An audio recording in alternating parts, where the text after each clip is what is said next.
vamos ler o Salmo 21. Neste mês de maio estamos a enfatizar a família. E a nossa família será sempre uma família forte quando ela estiver apegada à Bíblia, quando ela estiver de acordo com a palavra do nosso Deus.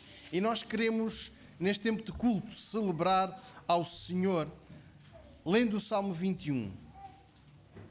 O Rei se alegra na tua força, ó Senhor, e na tua salvação grandemente se regozija. Cumpriste-lhe o desejo do seu coração e não lhe negaste as súplicas dos seus lábios. Tu proveste as bênçãos de bondade, puseste-lhe na cabeça uma coroa de ouro fino. Vida te pediu e tu lhe deste, longura de dias para sempre e eternamente. Grande é a sua glória pela tua vitória, de honra e de majestade o revestiste. Certamente o abençoaste para sempre e o encheste com o gozo da tua presença. Pois o rei confia no Senhor.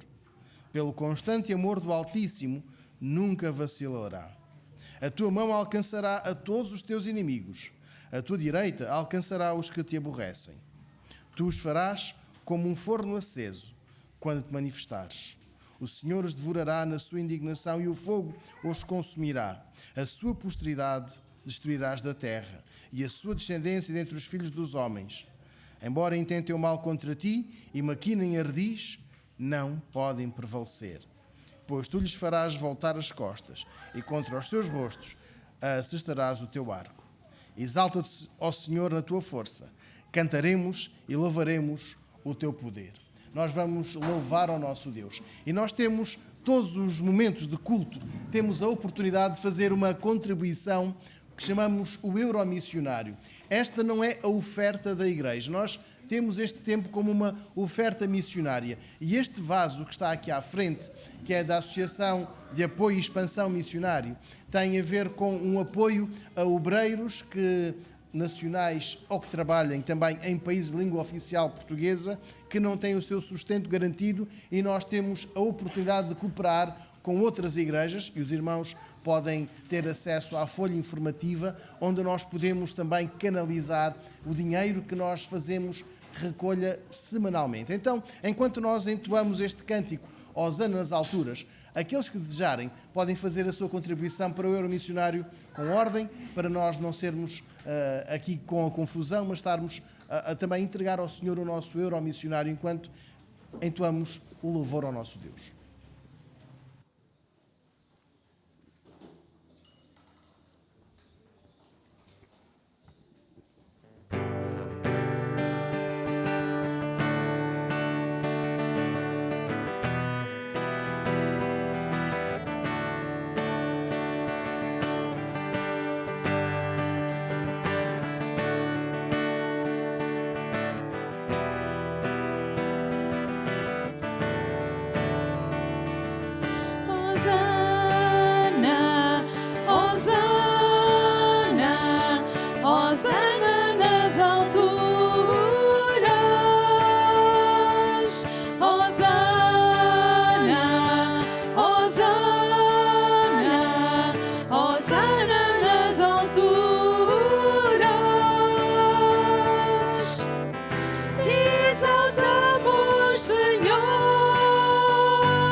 Deus, porque nós confiamos no Deus que é Todo-Poderoso.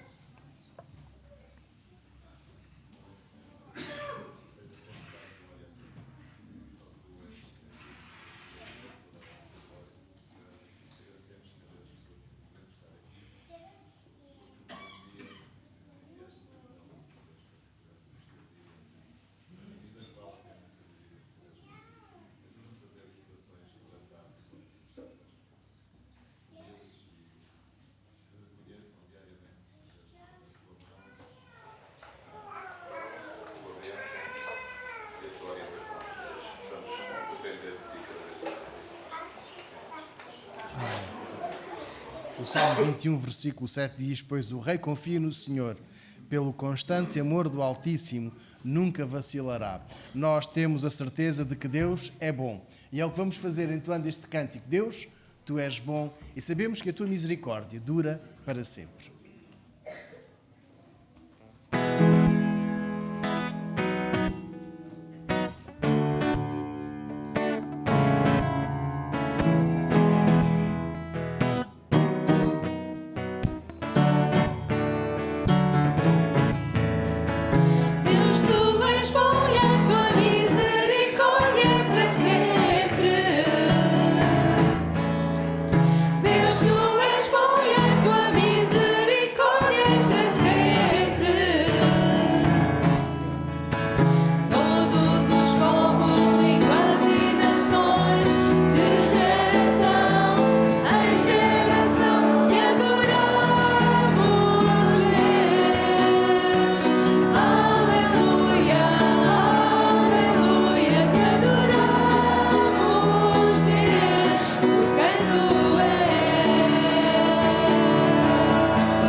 Tenha bondade de sentar. Nós temos a certeza de que Deus é bom. E Deus tem-nos dado a oportunidade também de poder partilhar e de cooperar com o Ministério dos Gideões. Eu pedir ao irmão Isaías que possa usar este microfone aqui. Miriam.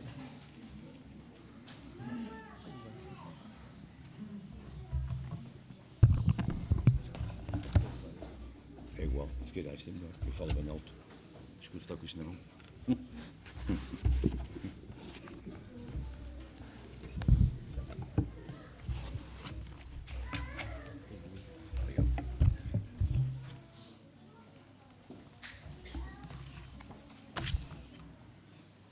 tu não prestas para nada. Ouvistes bem? Tu não prestas para nada. Foi assim que o Patrício Gode cresceu lá no Chile. Ouvia a cada dia da sua existência estas palavras. Mais tarde, o Patrício tornou-se um militar e tornou-se também um alcoólico. Não só a sua vida, mas também o seu casamento estavam a ir por água abaixo. Um dia, o seu comandante chamou ao seu gabinete, olhou para ele, totalmente desapontado, e disse-lhe assim: Patrício, tu não serves para nada. És um bêbado, tu só arranjas problemas, o melhor que podes fazer é matar-te. Mas vales tão pouco que nem mereces a bala que te há de matar. Quando Patrício saiu daquele gabinete, em desespero, depois de ouvir estas palavras, sem saber muito o que havia de fazer, voltou para casa, pegou na sua arma, apontou à cabeça e puxou o gatilho. Mas Deus tinha um plano diferente para o Patrício. Sem nenhuma razão aparente, o revólver não disparou. Sentindo-se ainda pior, pensando, nem a minha própria arma me obedece, vagueou pela casa, lembrou-se então de um Novo Testamento que os Gideões lhe haviam oferecido quando ele ainda estava na academia militar, pegou nele e começou a lê-lo. Quando lia o Novo Testamento, Deus tocou a sua vida de tal forma que ele percebeu o quanto era valioso para ele e aceitou Cristo no seu coração. A sua vida foi transformada, o seu casamento e a carreira foram restaurados e hoje Patrício é membro dos Gideões em Santiago do Chile.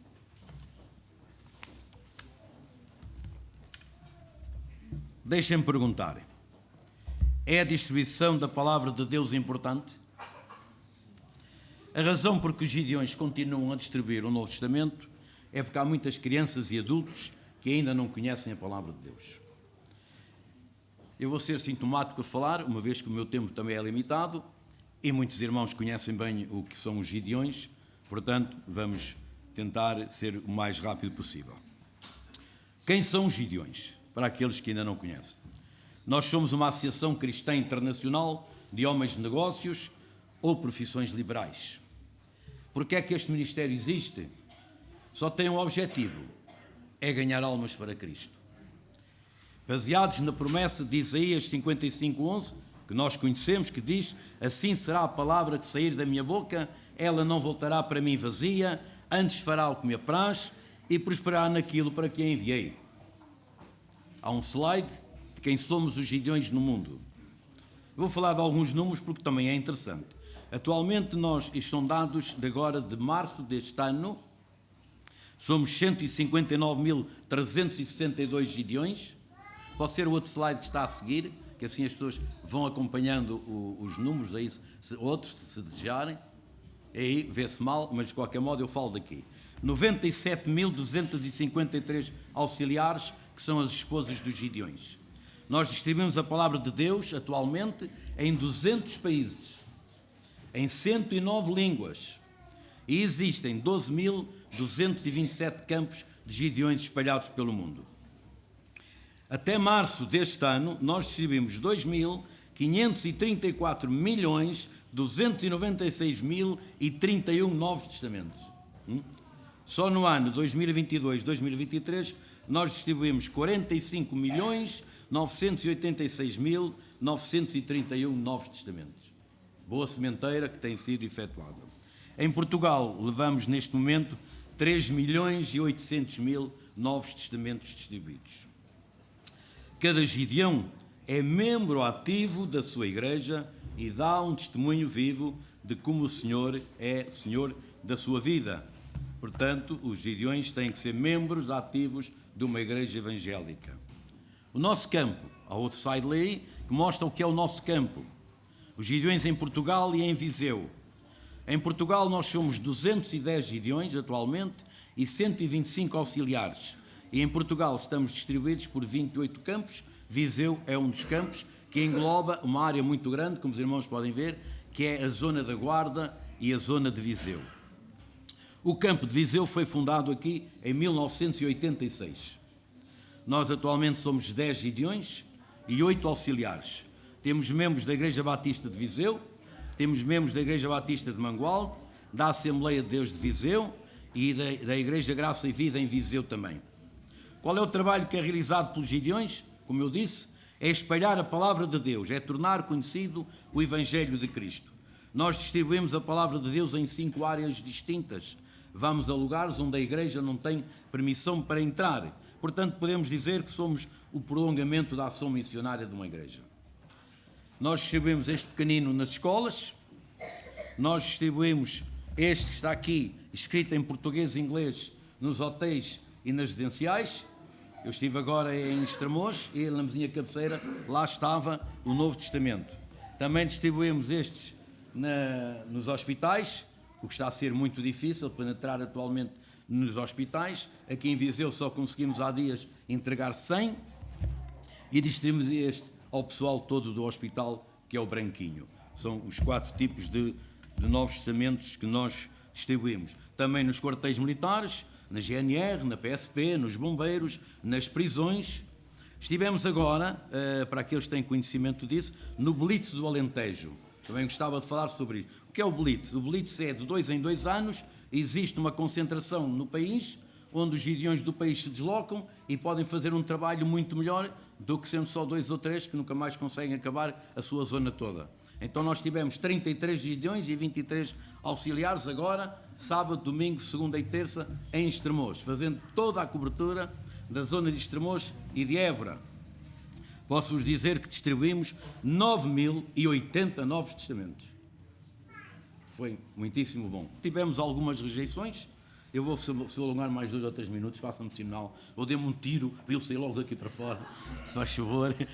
Não, porque às vezes é interessante termos estes dados. Temos às vezes rejeições. Posso aproveitar já a falar, estava a aguardar para o fim, mas posso já falar aqui. Nós tivemos no dia 8, estivemos aqui em Viseu. Acho que os irmãos tiveram conhecimento disso. Estivemos na Escola Alves Martins, estivemos na Emílio Navarro, na PSP e na prisão. Houve algumas rejeições. Não foram muitas. Na Escola Alves Martins, onde eu estive, talvez umas 10 ou 20 rejeições. Na Emílio Navarro, penso que muito pouco, segundo dizem aqueles que lá estiveram desse lado. Os irmãos de Aveiro e Porto vieram-nos ajudar, lá está, porque é impossível nós, que temos muito pouca massa humana neste momento em Viseu, poder fazer uma boa cobertura. Então, para fazermos um bom trabalho em 2 escolas, vieram ajudar-nos e nós distribuímos. Posso-vos dizer que na Escola Alves Martins distribuímos 981 Novos Testamentos. Na Emílio Navarro, 780. Na polícia, eu levava 5 na mão para falar ali com a comandante, que era para ela depois autorizar, e ela disse assim, dê-me cá só esses 5, porque eu não sei se os outros querem. Eu não podia levar uma caixa logo comigo inicialmente, e ela só lá ficou com 5. Entretanto, depois dos nossos irmãos irem embora, eu desloquei-me à prisão. Posso informar-vos que estamos devidamente autorizados a nível nacional a penetrar em todas as prisões de Portugal. Foi muito bom. Portanto, houve uma reunião com o diretor das prisões em Portugal e ele enviou um e-mail para todas as prisões, dando liberdade, que nós tínhamos carta aberta para entrar. E eu cheguei lá, por acaso fui recebido pelo subcomandante lá daquilo, e ele conheceu-me logo. Mandou-me logo entrar, assim que viu, olha o Gideão e tal. Dei 100 novos testamentos na prisão. Estão lá 100 novos testamentos na prisão. A Isabel era uma jovem de 22 anos que tinha problemas de depressão. Tinha tendências suicidas. Tinha 2 avós, como normalmente as pessoas têm. Uma estava envolvida em práticas de ocultismo, mas a outra orava por ela todos os dias. O namorado levou-a para as drogas. Um dia no carro estava com pensamentos suicidas e rezou assim: ó Deus, se tu existes, fala comigo. Se tu falares, se não falares, eu vou suicidar-me. Parou no sinal vermelho, onde havia um grande ajuntamento. Abriu o vidro para perguntar o que era aquilo. Ninguém respondeu. Mas um pequeno livrinho deste, voou e entrou para dentro do carro, quando ela tinha o vidro aberto. A luz verde abriu e ela arrancou. Apanhou o livro, meteu na mala. Chegou a casa, procurou alguma coisa para se suicidar. Então encontrou o tal livrinho voador, como a gente lhe chama, e esteve toda a noite a ler. Ela de manhã já era uma nova criatura. Como é que nós sabemos isto? 10 anos mais tarde, no mesmo local, noutra distribuição, ela aproximou-se do grupo que estava a distribuir e contou exatamente o que tinha acontecido naquele lugar. Há aqui algumas fotos antigas que podem passar a isso, faz favor, daquilo que era. Olha, esta foi uma reunião que nós tivemos aqui com os estrangeiros, aqui em Viseu, onde vemos ali o irmão Horácio, estou eu, acho que está o Gil, ainda, pode passar outra, faz favor. Os bombeiros aqui, com o Novo Testamento na mão, que tínhamos acabado de entregar, pode passar outra. Aqui estou eu ao lado do indivíduo que está sentado num carro dos bombeiros e ele está a mostrar que tinha recebido o Novo Testamento. Já são antigas estas fotos, pode mostrar outra, faz favor. Aqui tivemos uma boa experiência. O diretor do Hotel Os Melros disse-me, venha comigo de quarto em quarto para colocar isso na minha cabeceira. Uma coisa inédita. Nunca tinha acontecido. E eu estou a colocar, como vocês veem, ali estou mais velho, parece que estou mais velho, mas foi há uns anos atrás, a colocar o Novo Testamento na zinha de cabeceira do Hotel Dos Melros. Pode passar outra, faz favor. Aqui temos o nosso amigo Gil, à porta da Escola do Viso, a fazer também, a colaborar na distribuição. Pode passar? Muito obrigado. Agora, estou quase a terminar. O que é que os irmãos podem fazer para nos ajudar a ganhar almas para Cristo? É o costume. Para prolongar esta ação missionária da Igreja, vocês podem fazer 3 coisas. A primeira é orar pelo campo local, pelo campo de Viseu, pelos campos nacionais e pelos campos mundiais. Aproveitar também a contar aqui uma experiência interessante, que também ficámos todos de boca aberta. Como eu já disse, muitas vezes há oposições. Também já os vimos queimados. Também já vimos o padre que deu ordem para fazer uma fogueira com os novos testamentos. Também já vimos, temos visto muita coisa dessa. Mas aconteceu agora um caso inédito na escola de Arronches, ali embaixo, perto de Brantes, em que o nosso irmão chegou lá, falou com o diretor da escola, à hora do almoço, hora difícil às vezes, mas era a hora da distribuição, em que os alunos estão lá dentro sentados a almoçarem, e depois já não saem, ficam nas aulas, e ele disse, vocês dão novos testamentos a partir de que idade? Damos a partir de 10 anos, não damos aos miúdos da escola, da primária, a partir dos 10 anos. Então venha daí, traga novos testamentos. Os alunos estão todos em aulas. Chegou uma sala de aula, o professor abriu a porta. Ó, Sr. Professor, desculpe incomodá-lo. Quantos alunos tem aqui? 30. Ei, 30 novos testamentos para estes alunos. Chegou a outra sala. Ó, Sr. Professor, desculpe incomodar. Isto foi o diretor da escola que fez. Quantos alunos tem aqui? Tem 40 alunos. 40 novos testamentos para estes alunos. Distribuímos 131 novos testamentos.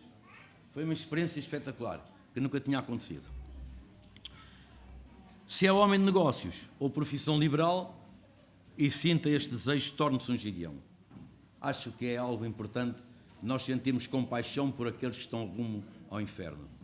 Se há aqui alguém, pois pode falar com o pastor, se há aqui alguém que seja membro da igreja, que tenha uma profissão liberal, homem de negócios, e porquê profissão liberal, como eu gosto sempre de dizer, porque não é fácil dizer ao patrão, olha, amanhã não venho trabalhar, eu vou para a escola Alves Martins distribuir. Não é fácil, portanto tem que ter liberdade para poder movimentar-se. E fazer uma oferta para a impressão de novos testamentos. O pastor realçou muito bem, porque tem conhecimento disso, todas as ofertas são destinadas à impressão de novos testamentos. Este novo testamento está a custar atualmente no estrangeiro €1. Se a igreja levantar 100 euros, são 100 novos testamentos. Se levantar 1000 euros, são 1000 novos testamentos. Se levantar 50 euros, são 50 novos testamentos. É tudo canalizado. Os gideões pagam a sua cota, suportam todas as despesas, ainda agora estivemos lá em baixo, portanto, deslocação, todo para cá, para lá e para aqui, e para vir aqui, para vir a qualquer lado, é tudo à nossa conta. Todo o dinheiro que é canalizado pelas igrejas, é tudo para fazer novos testamentos. Eu quero agradecer ao pastor da igreja ter dado esta oportunidade e terminar com um último testemunho que diz o seguinte. Francisco Gomes iniciou-se nas drogas, tinha apenas 10 anos de idade. Envolveu-se na vida do crime e por 2 vezes tentou matar a família toda. Foi preso 4 vezes e na última apanhou 73 anos de prisão. Os gideões visitaram a prisão e, ao ver o que os gideões faziam, enfureceu-se de tal ordem, atacou os gideões, agrediu-os e insultou-os. Os guardas dominaram-no e levaram-no para a cela.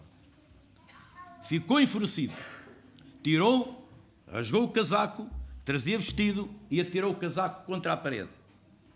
Ao fazê-lo, viu um livro que caiu no chão. Apanhou, viu que era o Novo Testamento e nem queria crer. Mais furioso ainda ficou. Enquanto ele atacava os gideões, o que é que aconteceu? Um gideão meteu o livrinho no casaquinho dele. Ele sentiu-se atraído depois daquela atitude e começou a ler o livro. Enquanto lia o Novo Testamento, já sabemos o que pode acontecer. Deus falou ao seu coração. Arrependeu-se, pediu a Deus que tomasse conta da sua vida. Depois de um pedido de recurso da sua mãe, ele conseguiu ser libertado. Hoje, Francisco Gomes é pastor em Sevilha. Serve ao Senhor e prega o Evangelho.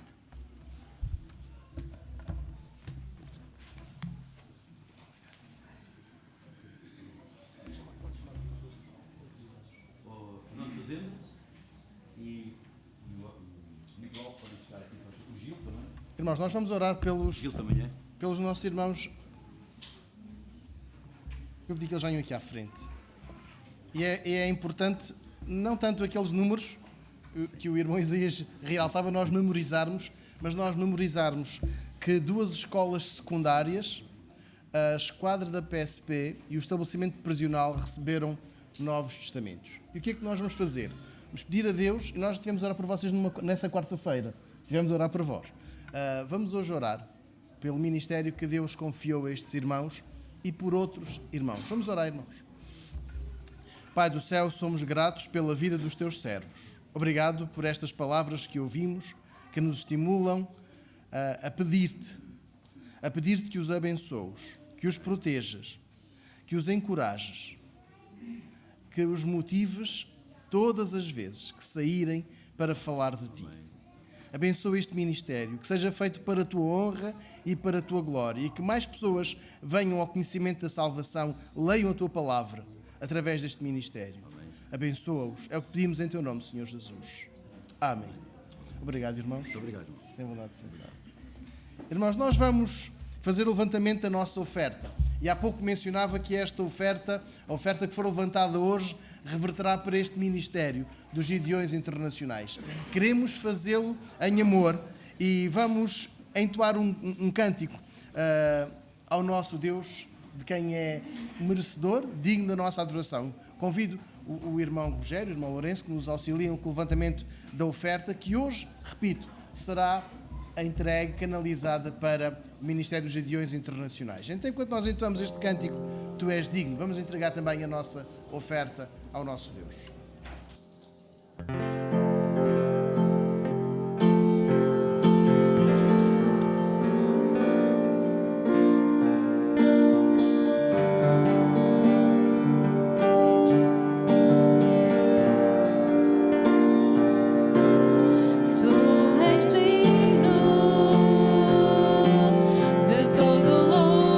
Senhor, em tua presença.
dedicar ao Senhor estas ofertas que hoje são entregues para suportar, para apoiar este ministério dos Gideões Internacionais. Irmão Rogério, pode dirigir-nos uma palavra de oração?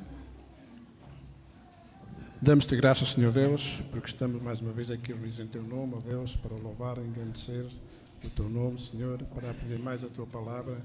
Obrigado, ó Deus, porque Tu puseste no nosso coração esta vontade, Senhor Deus. Nesta hora te queremos agradecer, Senhor, pelos testemunhos que foram feitos pelos Teus servos, Gideões, ó Deus. Nós te agradecemos porque realmente a Tua palavra continua a dar frutos para a vida eterna. Também te queremos consagrar estes dízimos e ofertas que foram levantadas para Ti, Senhor Deus. E estas ofertas que vão ser entregues aos Gideões, ó Deus, que realmente elas possam dar frutos para a vida eterna, Senhor, com o propósito com que elas foram levantadas, Senhor, para a impressão dos Novos Testamentos. Nós te queremos agradecer tudo e fazemos no Teu amado Filho, Senhor Jesus Cristo. Amém, Senhor. Enquanto as nossas crianças saem, os adultos ficam. Nós vamos entoar um hino que fala sobre a fidelidade do nosso Deus. E eu quero convidar os irmãos que puderem ficar de pé para entoarmos este hino. Tu és fiel, Senhor.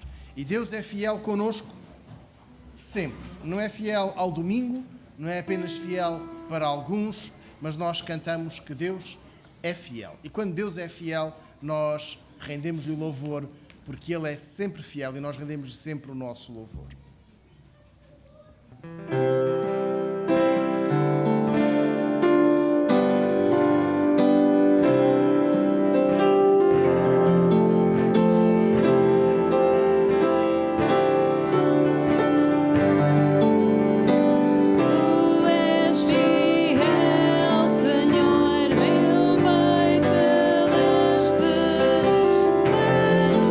Poder aos teus filhos.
o texto bíblico.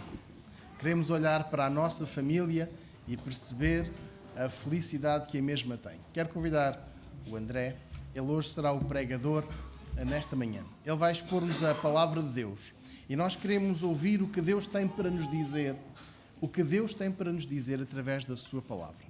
E, André, bem-vindo.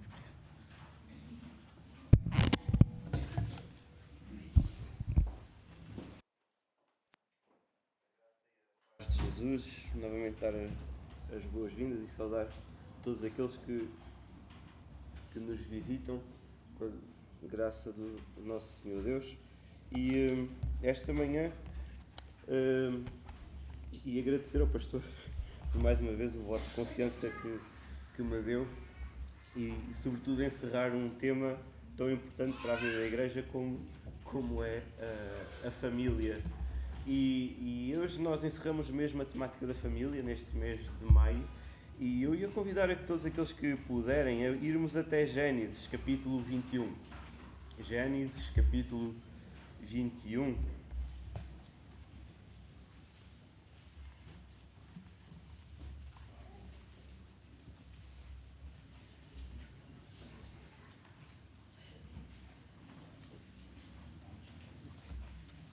Gênesis capítulo 21, e vamos estar a fazer a leitura do versículo 1 até ao versículo 7. Então, Gênesis 21, do verso 1 até ao verso 7. E eu vou passar a ler o texto bíblico. Visitou o Senhor a Sara como lhe dissera, e o Senhor cumpriu o que lhe havia prometido. Sara concebeu e deu à luz um filho a Abraão na sua velhice, no tempo determinado de que Deus lhe falara. Ao filho que lhe nasceu, que Sara lhe dera à luz, pôs Abraão o nome de Isaque. Abraão circuncidou o seu filho, Isaque, quando este era de 8 dias, segundo Deus lhe havia ordenado. Tinha Abraão 100 anos, quando lhe nasceu Isaque, seu filho. E disse Sara: Deus me deu motivo de riso, e todo aquele que ouvir isso vai rir-se juntamente comigo. E acrescentou: Quem teria dito a Abraão que Sara amamentaria seu filho? Pois na sua velhice lhe dei um filho. Hoje nós encerramos o tema da família e vamos estar a destacar a fidelidade de Deus na família. E é interessante que no início do mês nós escutávamos uma das cartas escritas lá em Apocalipse e falávamos sobre a importância de não sermos ocos por dentro, de não sermos servos apenas de aparência. E hoje eu gostava que nós pudéssemos também trazer esse exercício ainda mais para a família. Que nós não sejamos famílias ocas, famílias que aparentemente até confiamos no Senhor Deus, mas quando os problemas vêm, as situações complicadas surgem, nós não sabemos descansar no Deus que é o Deus da família. E hoje nós vamos exatamente destacar que Deus é fiel em todo o tempo, em todo o momento. E eu gostava que nós pudéssemos pensar na situação e no estado da família atualmente. E é interessante que nos últimos tempos, e agora que estou mais por dentro da Aliança Evangélica Portuguesa e de todos os artigos que a comunicação vai fazendo aqui e ali, quer em jornais nacionais, quer em jornais locais, e ainda este fim de semana saiu mais uma notícia na CNN, que os irmãos podem ver. E é interessante que a família em si está a ser alvo de ataques, eu diria, externos e ataques internos. E cada vez está a ser mais difícil, enquanto família cristã, enquanto família que segue o padrão bíblico, dar testemunho aos outros. Cada vez mais, e eu vou assistindo a alguns episódios e histórias que a Beatriz vai trazendo, nas escolas são muitas as famílias destruturadas, são muitas as famílias monoparentais, o divórcio é cada vez mais uma realidade, a falta de obediência, tanto a educadores, a profissionais e também aos pais, mesmo à frente de outras pessoas, é cada vez mais notória e cada vez mais nós vamos assistindo a falácias que o mundo apregoa como famílias. Falácias que o mundo diz, isto também deve ser considerado família. Mas, por outro lado, nós também internamente, quando problemas vão surgindo dentro do lar, dentro da família, as famílias têm sido fortemente atacadas. E nós enquanto famílias, muitas vezes tentamos procurar alternativas em todo o lado. São muitas alternativas que o mundo dá. Nós, enquanto famílias, por vezes acreditamos que o mundo dá os especialistas necessários para nós solucionarmos o problema de saúde que estamos a ter. Nós acreditamos que o mundo dá todas as ferramentas possíveis para que, se calhar, nós e os nossos filhos, os nossos parentes atinjam o maior sucesso profissional possível. Nós acreditamos que o mundo dá tudo aquilo que vai ser necessário e nós temos que preparar os nossos filhos para o mundo. Mas a verdade é que eu não sei qual é o momento atual da sua e da tua família hoje. Não sei se porventura estamos a passar por dificuldades de desemprego, dificuldades momentâneas de saúde ou dificuldades prolongadas de saúde. Não sei até se porventura o relacionamento com o nosso cônjuge está fortemente afetado, se o nosso relacionamento com os nossos filhos está completamente desgastado e atribulado, até quebrado. Mas eu gostava que hoje nós pudéssemos sair daqui por uns momentos convictos que a fidelidade de Deus não muda. E a fidelidade de Deus não depende daquilo que Deus faz ou não faz do nosso lado, mas Deus é fiel em todo o tempo. E então eu gostava que nós pudéssemos colocar diante de nós, diante do nosso coração, diante da nossa cabeça, onde é que eu tenho buscado o auxílio para a minha família? Onde é que eu tenho procurado a dificuldade que estou a sentir neste momento? Onde é que eu tenho procurado as respostas para a minha família? E o texto que nós acabávamos de ler em Gênesis 21 é uma história, acredito eu, muito conhecida pela grande maioria dos presentes aqui. E é uma história que Gênesis, o autor, destaca principalmente a partir de Gênesis 12 e os capítulos em diante. E eu gostava, conforme foi sugerido, que pudessem olhar se calhar, para a minha mãe. E agora todos vão olhar para a irmã Eunice. E pensar que, imaginem que ela tinha um filho de 5 anos. Acreditam que era possível? Felizmente eu vejo pessoas a rirem-se. E nós vamos ver que exatamente esses risos foi aquilo que aconteceu aqui. Mas a verdade é que eu tenho 30 anos. Imaginem que a irmã Eunice e o meu pai e o meu irmão agora tinham um filho com 5 anos.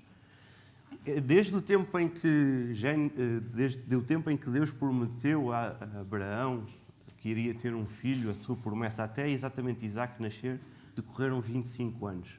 E foi interessante que algumas pessoas riam-se. E foi exatamente isso que aconteceu no texto bíblico. E eu gostava que nós hoje pudéssemos perceber que nas promessas de Deus, sobretudo nas promessas de Deus em todo o tempo, e especificamente nós que estamos a tratar na família, elas não falham. E eu gostaria de, olhando para o texto bíblico, ao longo destes 7 versículos, destacar 3 pontos. E o primeiro ponto é que Deus controla o tempo da família. E vamos ler novamente com atenção o verso 1 e o verso 2. Diz-nos assim: visitou o Senhor a Sara, como lhe dissera, e o Senhor cumpriu o que lhe havia prometido. Sara concebeu e deu à luz um filho a Abraão na sua velhice, no tempo determinado de Deus, que Deus lhe falara. E eu gostava que nós, olhando para estes 2 versículos, pudéssemos concluir 3 premissas base daquilo que Deus tem para a sua família. Deus abençoou a Sara, como ele tinha dito. Deus cumpriu com Sara o que tinha prometido. Deus, no tempo predito por ele, deu um filho a Abraão e a Sara. Então nós vemos Deus a controlar o tempo da família, o tempo específico desta família. E eu gostava que nós esta manhã pudéssemos perguntar para nós mesmos: o que é que tu tens aguardado? Do que é que tu tens estado à espera? Qual é a expectativa e o anseio que tu tens para a tua família que tu não tens visto cumprido? Qual é o flagelo que o teu lar está a assistir neste momento? Trabalho, saúde, falta de paz? Não, o meu lar precisa de uma mudança radical e eu não estou a ver as coisas a configurarem-se para isso. Como é que tu tens esperado? Como é que tu tens gerido este tempo de espera, de ausência de respostas, ausência em que as saídas parecem estarem todas bloqueadas neste tempo? E é interessante, porque muitas vezes nós achamos que nós somos capazes de solucionar todos os problemas. principalmente os problemas da família. Mas há coisas que nós não vamos conseguir solucionar. Há problemas e situações que só Deus pode intervir. Há situações às quais nós vamos nos esforçar, mas quem vai atuar e vai estender a sua mão é o Senhor Deus. Lembram-se, Abraão era velho, Sara era velha, Sara era estéril. Humanamente possível, não havia nada que se pudesse fazer.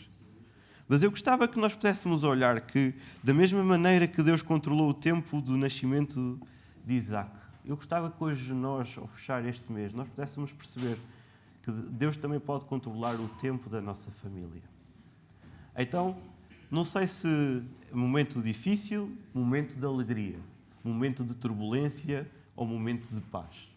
Mas eu gostava que cada família aqui presente, aqui representada, pudesse saber que é Deus quem controla o tempo.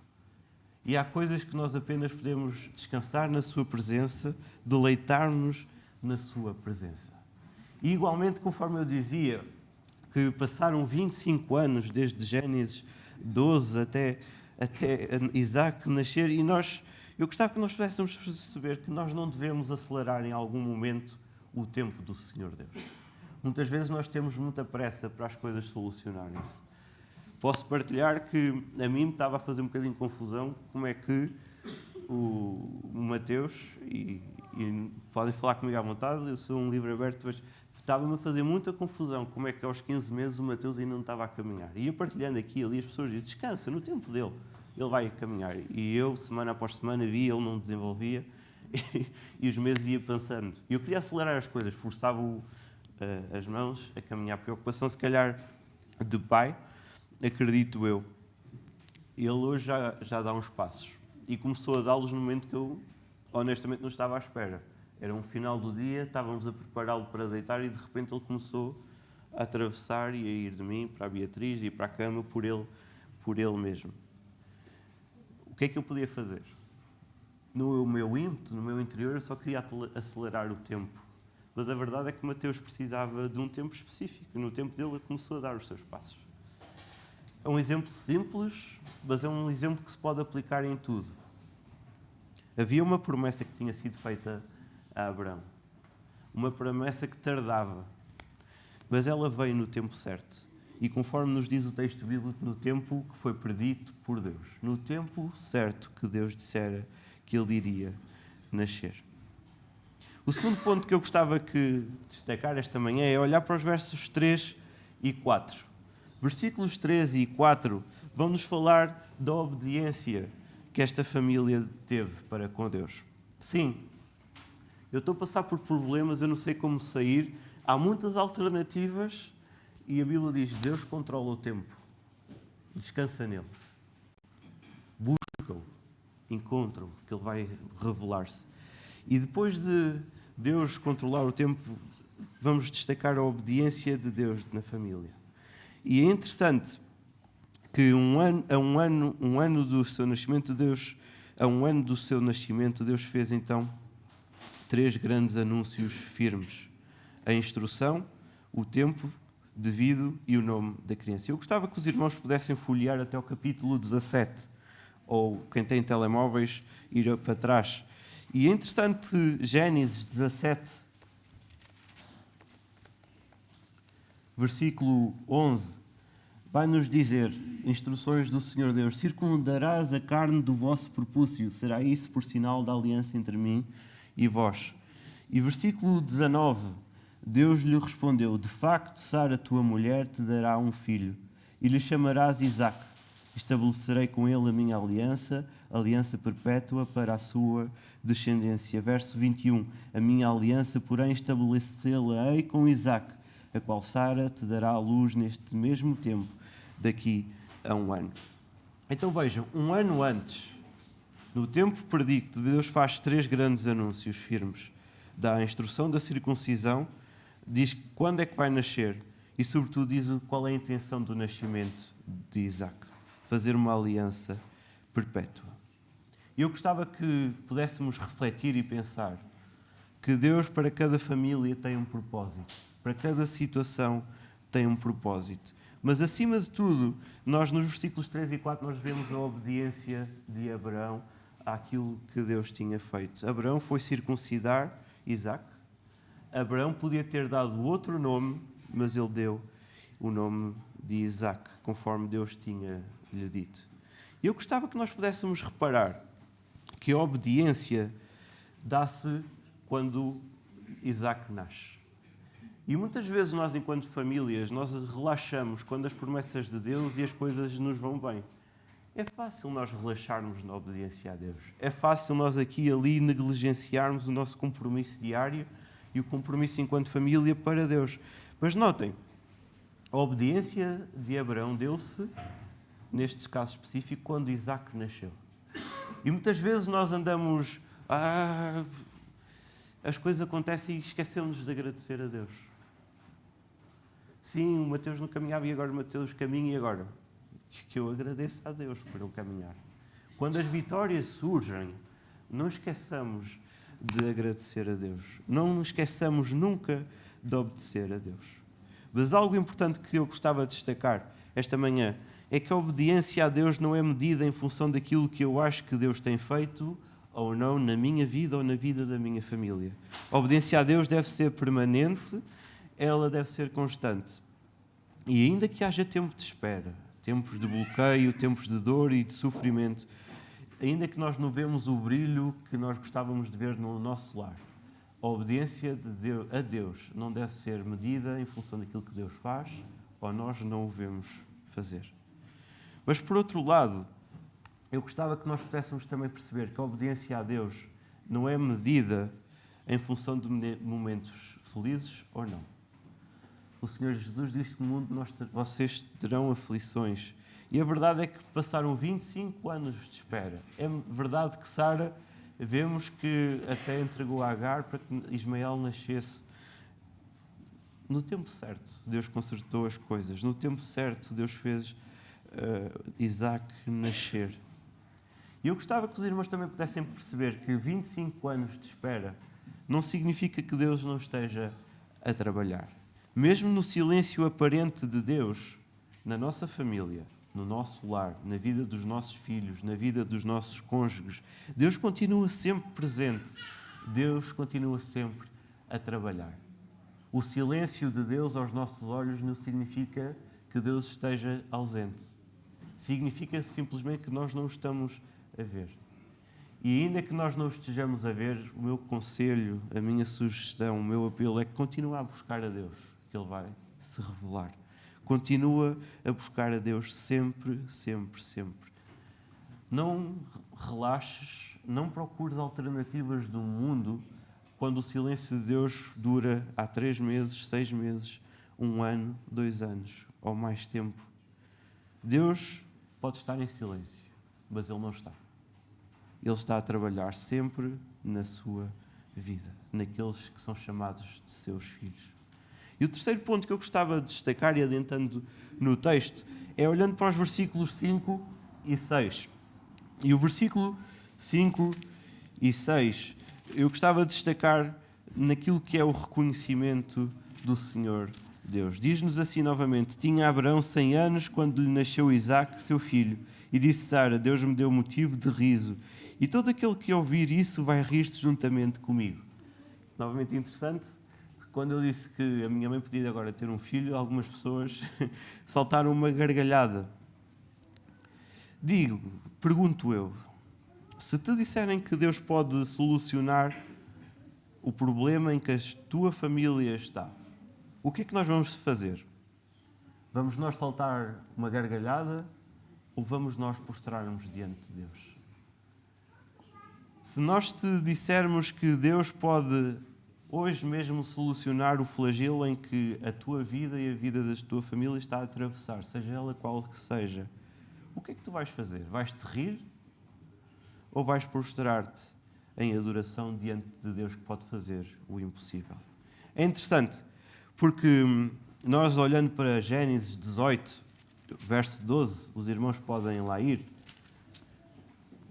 Gênesis 18, versículo 12, nós vamos ver o que aconteceu com Sara, quando ouviu da notícia. Riu-se, pois, Sara no seu íntimo, dizendo consigo mesmo: depois de velha, e velho também o meu senhor, terei ainda prazer?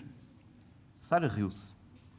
E é interessante que muitas vezes nós vamos até, e isto como é uma narrativa, nós temos de fazer alguma destreza bíblica, nós vamos até Gênesis, verso 2, e vemos Deus a chamar a Abraão e a fazer-lhe promessas. Gênesis 12, versículo 2, e Deus a dizer para Abraão: de ti farei uma grande nação e te abençoarei, e te engrandecerei o teu nome, sê tu uma bênção. E depois nós chegamos a Gênesis, capítulo 15, versículo 3 em diante, disse mais Abraão: a mim não me concedeste descendência, e um servo nascido da minha casa será o meu herdeiro. A isto respondeu logo o Senhor, dizendo: não será esse o teu herdeiro, mas aquele que será gerado de ti será o meu herdeiro. Então conduziu-o até fora e disse: olha para os céus e conta as estrelas, se é que as podes. E disse: será assim a tua descendência. E versículo 6, dos versículos mais importantes para a fé cristã. Ele creu no Senhor, e isso lhe foi imputado para a justiça. E é interessante, porque muitas vezes nós dizemos: Sara riu-se. E nós vemos que Abraão creu no Senhor. E é muito fácil nós olharmos para Abraão como aquele que creu e para Sara como aquele que riu. Mas notem, Ismael nasceu e Abraão podia ter dito: ok, Ismael será o meu herdeiro. Mas vejam Gênesis 17, versículo 17. Gênesis 17, versículo 17. Então se prostrou Abraão, rosto em terra, e se riu, e disse consigo mesmo, a um homem de 100 anos há de nascer um filho, dará à luz Sara com os seus 90 anos. É interessante, Abraão sabia e acreditou que o Senhor Deus lhe daria descendência. Mas quando chegamos a Gênesis 17, em que vemos Abraão a reagir de duas maneiras distintas. Por um lado, ele faz aquilo que é certo diante de Deus, ele postra-se diante de Deus, ele reconhece. Mas por outro lado, ele ri-se porque ele não acreditava que nem mesmo Sara lhe pudesse dar um filho com 90 anos. É interessante estes dois lados da moeda. E Deus, na sua ironia, vai-lhe dar e vai dizer que o nome do seu filho, o nome da promessa, o nome da aliança perpétua, se vai chamar Isaac, que significa riso ou aquele que ri. Então, permitam-me, hoje, diante dos problemas que tens na tua família, porque todas as famílias podem ter problemas mais graves, mais simples, situações de flagelo mais graves ou aparentemente mais simples. Mas em todas elas Deus pode intervir e solucionar. E em todas elas nós podemos prostrar-nos ou dar-nos gargalhadas. E é interessante que quando nós chegamos agora a Gênesis capítulo 21, o texto que temos hoje diante de mãos, o riso de Sara é um riso completamente diferente. Se antes ela tinha esse riso de será possível? Estéril. Agora quando nós chegamos ao versículo 6, os irmãos podem perceber ao lê-lo que o espírito de Sara é diferente. Deus me deu motivo de riso e todo aquele que ouvir isso vai rir-se comigo. Vejam aquilo que Deus fez comigo. Ela reconhece que foi Deus que lhe deu motivo para rir-se novamente. Ela reconhece que Isaac é o filho da promessa. Ela reconhece que aquilo que Deus falou estava agora a ser cumprido. Se antes era um riso de até parece que vai mesmo acontecer, não, agora é um riso completamente de felicidade, de êxtase. Acredito eu que esse é o espírito que o texto diz. E então permite que Deus possa surpreender a tua família. Não menosprezes aquilo que Deus pode fazer por ti e por aqueles. Não achas que estão esgotadas todas as tuas saídas. E algo importante esta manhã, porque nós gostávamos que pudéssemos refletir, é que a lógica de Deus não é uma lógica humana. É uma lógica divina. Nós acreditamos que a família estava lá em Gênesis 1 e em Gênesis 2, quando o homem deve sair de casa do seu pai e juntar-se, agregar-se à sua mulher. Então, se a família estava no plano perfeito e no plano inicial de Deus, então é no plano de Deus que as coisas têm de ser solucionadas. É através da intervenção de Deus que as coisas têm de ser solucionadas. Se nós concordamos que a família estava no coração de Deus desde o início, então tudo aquilo que nós podemos desejar para a nossa família é que Deus se faça presente. E sabem, nos momentos complicados entre marido e mulher, nos momentos complicados entre casal e filhos, nos momentos complicados em que relações se deterioram, em momentos complicados em que problemas financeiros surgem, em momentos complicados em que más decisões foram tomadas inconscientemente, Deus é fiel em todo o tempo. Deus controla o tempo da família. Deus espera que nós obedeçamos a Ele. Deus espera que nós reconheçamos aquilo que Ele faz. Então eu gostava de ir caminhar para a conclusão, olhando para o versículo 7. E diz-nos, e acrescentou, quem teria dito a Abraão que Sara amamentaria um filho, pois na sua velhice lhe dei um filho? Quem teria dito? E deixem-me pegar na seguinte forma, quem diria? Quem diria? E deixem-me responder, diria Deus. Deus disse, Deus prometeu, Deus fez, Deus cumpriu. E sabem o que é mais importante hoje? É que o mesmo pode acontecer na minha família, na sua família, na nossa família. Da mesma forma que Deus prometeu coisas a Abraão e a Isaac, Deus tem promessas para cada família, porque a família foi criada para a glória de Deus. Então é para a glória de Deus que as famílias são feitas, que as famílias vivem e que as famílias crescem. E é para a glória de Deus que nós também devemos viver. E da mesma maneira que com Isaac Deus iria estabelecer a sua aliança perpétua, da mesma maneira eu gostava que pudesses concordar e concluir que Deus está a atuar na tua família. Embora pareça tempos de silêncio, tempos de bloqueio, tempos de completa exaustão, Deus está presente. Ele não falha. Quem diria? Quem diria que Sara, na sua velhice, uma mulher estéril, iria dar à luz um filho? Quem diria hoje que Deus poderia solucionar um momento difícil em que estás a atravessar? Deus pode, Deus faz. Então, Deus controla o tempo da família. Deus controla a situação que tu estás a viver. Deus não dará mais às famílias do que aquilo que elas podem suportar. Deus não vai ficar em silêncio aparente mais tempo do que aquilo que tu possas necessitar e sentir. No momento certo Deus age. Mas em todo o tempo nós devemos dar-lhe obediência enquanto família. Em todo o tempo nós devemos cumprir os seus mandamentos. Em todo o tempo nós devemos olhar para aquilo que a sua Bíblia, a palavra de Deus diz, e devemos esforçar-nos para cumprir. Não é por estar em silêncio ou por tudo estar uma lástima que nós vamos buscar alternativas no mundo. Mas também em todo o tempo nós devemos reconhecer que aquilo que temos, a família que temos, foi dada por Deus. As bênçãos que temos são todas dadas por Deus, sejam elas qual forem o motivo. Então, de que te ris? Prostra diante de Deus. Deus é fiel. Ele não falha, não falhou e não falhará, nem para contigo, nem para com a tua família. E para terminar mesmo, eu gostava que nós pudéssemos concluir de que nem sempre a solução que Deus quer para a nossa vida, para a vida da nossa família, é aquilo que nós achamos que é o mais certo. Deixa que Deus te surpreenda. E embora hoje possa não fazer sentido, vai fazer sentido porque vem de Deus. Então, vou terminar com uma palavra de oração, para que realmente Deus te possa fazer presente em cada lar, em cada matrimónio, em cada filho, em cada família. E que nós nos prostremos diante de Deus e buscá-lo.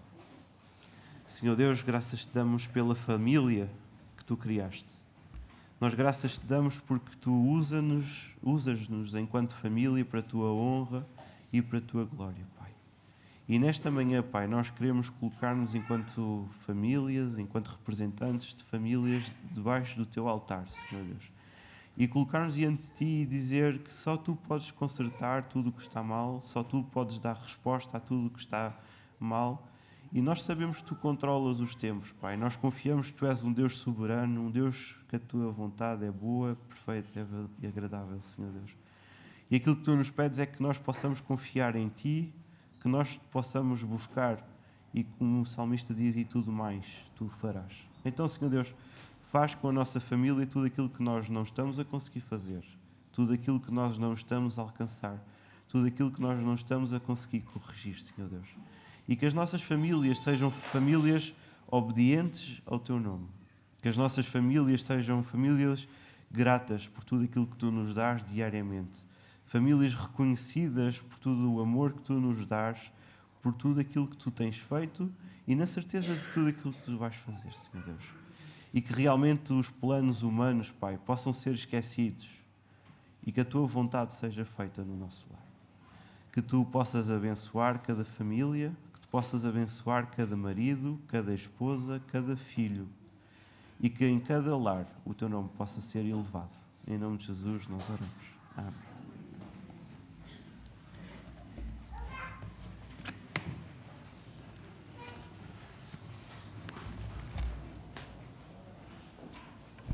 Obrigado, André. Irmãos, nós vamos escutar o Poslúdio. E o Poslúdio é aquele hino que nós estávamos a entoar. Tu és fiel, Senhor. E agora, enquanto nós escutarmos o Poslúdio, vamos falar com Ele. Vamos fazer-lhe o pedido que a sua fidelidade se faça sentir na nossa família. Vamos orar pelas nossas famílias enquanto escutarmos o Poslúdio.